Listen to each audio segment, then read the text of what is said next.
திருச்சிற்றம்பலம். இன்னைக்கு நம்ம திருவிளையாடல் புராணத்தில் 43ஆவதா பலகை இடுதல் பற்றியும் 44ஆவதா இசைவாதில் வெற்றி பெறுதல் பற்றியும் பார்க்கலாமா? இப்போ பலகை இடுதல் பற்றி பார்க்கலாம். மதுரையில் இருக்கிற சோமசுந்தர பெருமானுக்கு முன்னாடி முப்பொழுதும் பாட்டு பாடிட்டு இருந்த பானபத்திரர் சேரமான் பெருமான்கிட்ட போய் நிறைய பொருளுதவி வாங்கிட்டு வந்ததுக்கப்புறம் அர்த்த ஜமத்துலேயும் போய் சிவபெருமான் முன்னாடி பாட்டு பாடினார். பானபத்திரர் எவ்வளோ கஷ்டம் வந்தாலும் சிவபெருமான் முன்னாடி போய் நியமம் தவறாத பாட்டு பாடுறவர்னு உலகத்துக்கு உணர்த்த நினைச்சாரு சிவபெருமான். ஒரு நாள் இரவு பயங்கரமாக மின்னல் அடிக்குது, இடி இடிக்குது, மழையும் அவ்வளோ மழை பெய்யுது. முன்னாடி இருக்கிறவங்க யாருன்னு தெரியாத அளவுக்கு மழை பெய்யுது. அந்த மழையிலையும் பானபத்திரர் இரவு பாட்டு பாடுறதுக்காக அந்த மழையில் நனைஞ்சிக்கிட்டே கோயிலுக்கு வராரு. சோமசுந்தர பெருமானை வணங்கிட்டு நந்தீஸ்வரருக்கு பின்னாடி போய் அவருடைய யாழினை இசைத்து பாட்டு பாட நினைக்கிறாரு. மழையில் நனைஞ்சதுனால பானபத்திரரோட உடல் அப்படியே நடுங்குது, குரலும் நடுங்குது. யாழினை கூட மீட்ட முடியாமல் விரல்கள் எல்லாம் அப்படியே வலிக்குது. சேத்துல கால் பதிச்சு பதிச்சு அப்படியே நடந்து வந்ததுனால அந்த விரல்கள் எல்லாம் அப்படியே விரைச்சி போச்சு. இது எதையுமே பொருட்படுத்தாமல் பானபத்திரர் சிவபெருமானை நினச்சி மனம் உருகி பாட்டு பாடுறாரு. பானபத்திரருடைய நல்லிசை தொண்டினை உணர்ந்த சிவபெருமானும் பானபத்திரருக்கு ஒரு பலகை ஒன்று கொடுத்து இது மேலே ஏறி நின்று நீங்கள் பாட்டு பாடுங்கன்னு அசரீரியாக சொல்கிறாரு. உடனே பானபத்திரருக்கு முன்னாடி நவரத்னங்களால் பதிக்கப்பட்ட பொன்னாலான பலகையும் தோன்றியது. பானபத்திரர் சிவபெருமானுடைய ஆணையை மறுக்க பயந்துட்டு அந்த பொன்னாலான பலகை மீது ஏறி நின்று பாட்டு பாடுறாரு. பாட்டு பாடி முடிச்சதும் சிவபெருமானையே மனசில் நினச்சிக்கிட்டு அந்த பொற்பலகையும் எடுத்துகிட்டு வீட்டுக்கு வந்துடுறாரு. அவர் வீட்டுக்கு வந்தோடனே மழையும் நின்றுடுச்சு. நம்ம பானபத்திரரும் நிம்மதியாக பட்டு தூங்கிடுறாரு.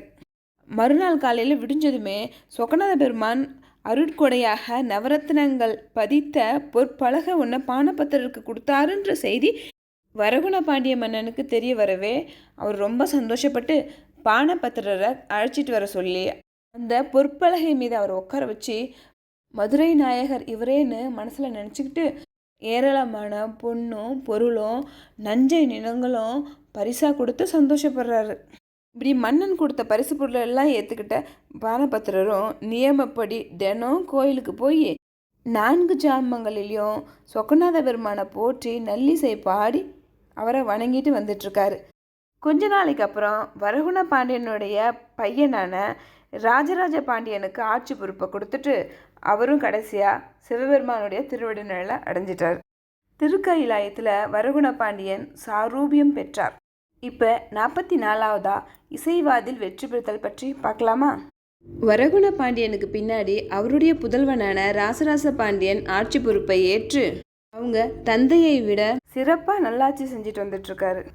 அவருக்கு அரச வம்சத்தை சேர்ந்த மனைவியர் பலரும் காம கிழத்தியர் பலரும் இருந்தனர். அந்த காம கிழத்தியருள் ஒருத்தவங்க மீது மட்டும் ரொம்ப அன்பாக இருந்தார். அந்த பொண்ணுக்கும் நம்ம பானபத்திரருடைய மனைவிக்கும் பாட்டு பாடுறதுல கொஞ்சம் போட்டியும் பகைமையும் இருந்தது. இதை பொறுத்துக்கவே முடியல பாண்டிய மன்னனுடைய காம கிழத்தியரால். அதனால் அவங்க ஒரு சூழ்ச்சி பண்ணுறாங்க. நல்லா திறமையாக பாட்டு பாடுற ஒரு பொண்ணை பாண்டிய நாட்டுக்கு வரவழைச்சு அந்த பொண்ணு கூட பானபத்திரரோட மனைவியை போட்டி போட செய்து பானபத்திரரோட மனைவியை தோல்வி அடையும்படி செய்யணும் அப்படின்னு முடிவு பண்ணுறாங்க. இதை பாண்டிய மன்னன்ட்டையும் தெரிவிக்கிறாங்க. இந்த காமகிழத்தியர் சொல்கிறத தட்டாமல் செய்கிறத வழக்கமாக வச்சுட்டு இருந்த இந்த பாண்டிய மன்னனும் சரின்னு சொல்கிறாங்க. அதனால் நல்லா சூப்பராக பாட்டு பாடுற ஒரு பொண்ணை ஈழ நாட்டிலேருந்து வர வைக்கிறாங்க அந்த காமகிழத்தியார். பாண்டிய மன்னனுடைய அரசவைக்கு தன் மாணவிகள் பலர் சூழ்ந்து வர அந்த பாட்டு பாடுற பொண்ணு வந்து சேர்ந்தாங்க. கிண்ணற மாதர் போல அவ்வளோ சூப்பராக பாட்டும் பாடினாங்க. அதை கேட்டு ரொம்ப சந்தோஷப்பட்ட பாண்டிய மன்னன் என்ன சொல்கிறாங்கன்னா, நாளைக்கு நீங்கள் இந்த அரசவையில் பானபத்திரோட மனைவியை உங்கள் கூட போட்டியாக பாட்டு பாடுறதுக்கு கூப்பிடணும். நானே தடுத்தாலும் இல்லை அவங்களே வரமாட்டேன்னு மறுத்தாலும் விடக்கூடாது. உங்களுக்கு கோபம் வர மாதிரி எதையாவது பேசியாவது அவங்கள போட்டிக்கு நீங்கள் அழைக்கணும் அப்படின்னு சொல்லிட்டு ஈழ நாட்டிலிருந்து வந்த பாட்டினி மகிழுமாறு நிறைய பொருள் கொடுத்து நாளைக்கு நீ அரசவைக்கு வான்னு சொல்லிட்டு அனுப்பி வைக்கிறாரு. அந்த பொண்ணு அரசவையை விட்டு போனதும் பானபத்திரருடைய மனைவியை அரசவைக்கு வர வைக்கிறாரு பாண்டிய மன்னன். அப்போ அந்த பானபத்திரர் மனைவிகிட்ட சொல்கிறாரு, ஈழ நாட்டிலேருந்து நல்ல பாட்டு பாடுற ஒரு பொண்ணு வந்து இங்கே பாடினாங்க, எனக்கு நிகராக இங்கே யாராவது பாடுறதுக்கு இருக்காங்களா அப்படின்னு சொல்லி ஒரு கர்வமாக கேட்டாங்க, அதனால் அவங்களுக்கு போட்டியாக நீ பாட்டு பாட முடியுமா அப்படின்னு சொல்லி கேட்குறாரு. அதுக்கு பானபத்திரோட மனைவியும், சிவபெருமானுடைய திருவருளாலும் என்னுடைய கற்பித்திறத்தாலும் அந்த ஈழ நாட்டு பாடினியை கண்டிப்பாக பாடி நான் வெற்றி பெறுவேன், அந்த நம்பிக்கை எனக்கு இருக்குது. ஒருவேளை நான் தோற்று போனாலும் அந்த தோல்விக்காக நான் ஒருபோதும் மனசு கஷ்டப்பட மாட்டேன் அப்படின்னு தெளிவாக சொன்னாங்க. அதனால் பானபத்திரருடைய மனைவியை நாளைக்கு நீங்கள் அரசவைக்கு வாங்க அப்படின்னு சொல்லி அனுப்பி வச்சிடறாரு பாண்டிய மன்னன். அடுத்த நாள் அரசவை கூடிய உடனே இந்த ராசராச பாண்டியன் என்ன பண்ணுறாருன்னா, ஈழ தேசத்து பாடினியும் நம்ம பானபத்திரருடைய மனைவியும் அரசவைக்கு வர வச்சு எதிரெதிராக இருக்கையில் உட்கார வைக்கிறாரு. பாண்டிய மன்னன் அவங்கள பார்த்து யாழ் இசைக்குமாறு சொல்கிறதுக்கு முன்னாடியே அந்த ஈழ நாட்டு பாடினி பானபத்திரோட மனைவியை இழிவாக பேசுகிறாங்க. அது மட்டும் இல்லாமல் பல கேள்விகளை கேட்குறாங்க. இசை குற்றங்கள் எவ்வளவு, குணங்கள் எத்தனை, யாமுக்குரிய தெய்வம் எதுன்னு அவங்க மட்டும் கேள்வி கேட்டுகிட்டே இருக்காங்க. அது மட்டும் இல்லாமல் நான் கேட்ட கேள்விக்கெல்லாம் கரெக்டாக பதில் சொன்னதுக்கப்புறம் தான் நீ என் கூட இசைவாதில் போட்டி போடவே முடியும்னு வேற சொல்கிறாங்க.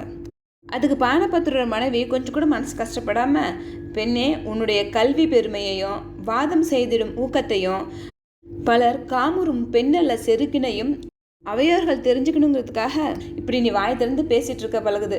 உன்னோட நான் இசைவாதத்துக்கு தான் வந்திருக்கனே தவிர வாய் திறந்து பேசும் போருக்கு அல்ல. உன்னை மாதிரி மானத்தை விற்கிற பொண்ணு தான் உனக்கு நிகராக பேசுறதுக்கு சரியானவங்க அப்படின்னு சொன்னோடனே பாண்டிய மன்னன் இடையில வந்து ரெண்டு பேர்த்தையும் சண்டையிலேருந்து விளக்குற மாதிரி பாவித்து, வீண் பேச்சு எதுக்கு, பாட தானே வந்தீங்க, ரெண்டு பேரும் பாடுறதுக்கு ஆரம்பிங்க, யார் தோக்குறீங்களோ ஜெயிச்சவங்களுக்கு அடிமை அப்படின்னு சொல்கிறாரு. இதை கேட்ட உடனே ஈழ தேசத்து பாடினியும் அவளோட யாழை இடது தோல் மேலே சாச்சி மீட்டி சுருதி கூட்டினாள். 7 இசையை இனிமையாக பாடினான். அந்த பொண்ணு பாடின பாட்டு பாண்டிய மன்னனை அவ்வளோ சந்தோஷப்படுத்துச்சு. பானபத்திரரோட மனைவியும் அவங்களோட யாழினை மீட்டி அவையில் இருக்கிறவங்க மயங்குமாறு இனிமையாக பாட்டு பாடினாங்க. மன்னனுடைய மனசில் இருக்கிறது என்னன்னு தெரியாத அவையில் இருக்கிறவங்க எல்லாமே பானபத்திரோட மனைவியை பாராட்டிட்டு இருக்காங்க. ஆனால் பாண்டிய மன்னனான ராசராச பாண்டியன் மட்டும் அந்த ஈழ நாட்டு பாட்டு நீ பாடின பாட்டு தான் சூப்பராக இருக்குதுன்னு அப்படியே அதையே பெருமையாக பேசிகிட்டு இருக்காரு. அதை பார்த்த அவையில் இருக்கிறவங்க எல்லாமே மன்னன் என்ன நினைக்கிறாரோ அதை தான் நாமளும் சொல்லணும் அப்படின்னு சொல்லிட்டு மன்னனோடு சேர்ந்து அந்த ஈழ நாட்டு பாடினியை தான் பாராட்டிட்டு இருக்காங்க. அந்த காம கிழத்தீரின் மேலே இருந்த அன்புனால பாண்டிய மன்னனுக்கு நல்லது எது கெட்டது எதுன்னு தெரியாமல் அவையோரை பார்த்து, அவையோரே இன்னைக்கு ஒரு நாள் பாடினதை வச்சு நம்ம எதுவும் முடிவு பண்ண முடியாது, அதனால் நாளைக்கும் வந்து இவங்க 2 பேரும் பாட்டு பாடணும், இசைவாது செய்யணும் அப்படின்னு சொல்லி அந்த ஈழ நாட்டு பாடினியையும் பானபத்திரருடைய மனைவியும் அமுச்சு வச்சிடறாரு. பாண்டிய மன்னன் அந்த ஈழ நாட்டு பாடினியை வெகுவாக பாராட்டினதுனால அந்த ஈழ நாட்டு பாடினிக்கு நிறைய கர்வம் ஜாஸ்தி ஆயிடுச்சு. அதனால் நேராக வீட்டுக்கு போய் உட்காந்துருக்காங்க. ஆனால் பானபத்திரரோட மனைவி கோயிலுக்கு போய் அங்கே சொக்கநாத பெருமான் திருவடிகளை விழுந்து வணங்கி கண்ணில் கண்ணீர் மல்க சிவபெருமானை வேண்டிட்டு நிற்கிறாங்க. சிவபெருமானே, இது என்ன சோதனை, பாண்டிய மன்னன் பாரபட்சமாக நடந்துக்கிறாரு, அவர் என்ன சொல்கிறாரோ அதே தான் அவையில் இருக்கிறவங்களும் சொல்கிறாங்க, நடுநிலைமையோட கருத்தை சொல்கிறவங்க யாருமே இந்த அவையில் இல்லையே, நான் என்ன செய்யறது, இறைவா நீங்கள் தான் என்னுடைய துன்பத்தை போக்கிடலணும் அப்படின்னு மனம் உருகி வேண்டி நிற்கிறாங்க. அப்போ சிவபெருமான் அசதியா, பெண்ணே நீ கொஞ்சம் கூட கவலைப்படாத, நாளைக்கு நீயே வெற்றி பெறுமாறு நான் செய்கிறேன் அப்படின்னு சொன்ன உடனே பானபத்திரோட மனைவியை ரொம்ப சந்தோஷப்பட்டு இறைவனை வணங்கிட்டு வீட்டுக்கு போயிடுறாங்க.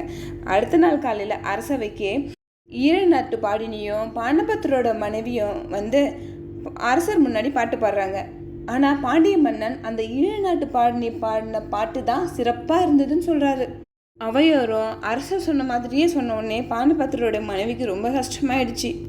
அப்புறம் பானபத்திரோட மனைவி அவங்களே தேத்திக்கிட்டு, பாண்டிய நாட்டு வேந்தே, மனுநீதி தெரிந்த மன்னவரே, நீங்கள் ஒருதலைபட்சமாக பேசுகிறத கேட்டுட்டு இந்த அவையில் இருக்கிறவங்களும் அப்படியே பேசுகிறாங்க, இங்கே யாருமே நடுநிலைமையோடு பேசுகிற மாதிரி எனக்கு தெரியல, அதனால் நம்ம சொக்கநாத பெருமானுடைய சன்னதியில் போய் இசைவாதத்தை ஆரம்பிக்கலாம், அங்கே யாராவது ஒருத்தவங்க இவங்க தான் ஜெயிச்சாங்கன்னு சொல்லிட்டோம், அதுக்கப்புறம் நாங்கள் ஒத்துக்கிறோம் அப்படின்னு சொல்கிறாங்க. இதை கேட்ட பாண்டிய மன்னனும் சரி அப்படியே செய்யலாம், இன்றைக்கி எல்லோரும் வீட்டுக்கு போயிடுங்க, நாளைக்கு எல்லாரும் சொக்கநாத பெருமான் சன்னதிக்கு முன்னாடி வந்துருங்க அப்படின்னு சொன்னதுனால எல்லாரும் அவங்கவுங்க வீட்டுக்கு போயிட்டாங்க. 3வது நாள் அன்னைக்கு சோமசுந்தர பெருமானின் சன்னதிக்கு இசை ஞானம் கொண்டவரும் புலவர்களும் அமைச்சர்கள் புடைசூழ பாண்டிய மன்னனான ராசராச பாண்டியன் வந்து சேர்றாரு. அப்புறம் இறைவனுடைய சன்னதிக்கு போய் இசைவாதிரும் 2 பேர்த்தையும் கூப்பிடுறாரு. அந்த ஈழ நாட்டு பாடினி நினைக்கிறாங்க, இன்னைக்கு வந்து பானபத்திரோட மனைவி எனக்கு அடிமைன்னு தீர்ப்பு சொல்ல போறாங்கன்னு ஒரு கர்வமாக அங்கே போய் நிற்கிறாங்க. இறை பக்தியும் கற்பும் கல்வியிலும் சிறந்த பானபத்திரின் மனைவியோ அமைதியின் திருவுருவாய் அந்த இடத்துக்கு வந்து நின்றுட்டுருக்காங்க. அந்த அவையோரின் நடுவில் சோமசுந்தர பெருமானும் ஒரு இசை பெரும் புலவர் போல நிறைய ஆபரணங்களை போட்டுட்டு வந்திருக்காரு. முதல்ல ஈழத்து பாடினி வேத்திசை பாடினா அவையில் இருந்த சான்றோர் எதுவுமே கூறாமல் இருந்தாங்க.